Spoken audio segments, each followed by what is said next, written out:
એમ કહો કે ખાતર લેવા જવું છે, નાના ખેડૂત હોય 5 વીઘા 10 વીઘા 12 વીઘા 8 વીઘા જમીન હોય, એને 1 કે 2 થેલી ડીએપી ખાતરની જરૂર પડતી હોય, એને પરાણે જબરજસ્તીથી ઓલો બાટલો ભટકારે છે કે બાટલો લઈ જવાનો. લૂંટી લેવાની વાત નથી તો શું છે કયો બધા મને?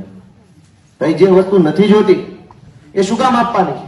અને એટલી વાત નથી, પૈસા દેતા ખાતર મળતું નથી કે મળે છે આ ગામમાં? તમે વિચાર કરો બહેનો ભાઈઓ બધાય કે ગુજરાતમાં દારૂ ઉપર પ્રતિબંધ છે, છતાં દારૂ ઘરે આવીને આપી જાય, હોમ ડિલિવરી ચાલુ. ખાતર ઉપર પ્રતિબંધ નથી, ખાતર તો પૈસા દેતાય મળતું નથી. પ્રતિબંધિત વસ્તુઓ ઘરે આવીને મળી જાય છે, ગામો ગામ મળે છે. જે વસ્તુ પર પ્રતિબંધ નથી, જે વસ્તુ ખુલ્લે આમ મળવી જોઈએ એ વસ્તુ ખેડૂતને મળતી નથી. શું કામ?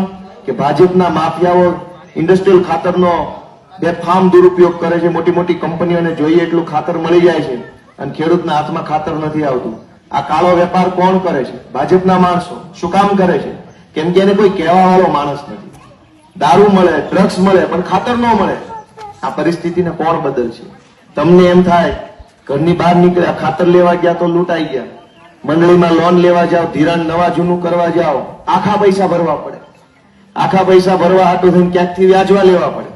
એ 2 દિવસ પૂરતા વ્યાજવા લે એટલે 10,000 એ લઈ જાય. અને ક્યારેક તો એવું બને કે એની નોટો 2 દિવસ પછી મંડળીમાં પાછી આવી જાય કે ન થાય આવું.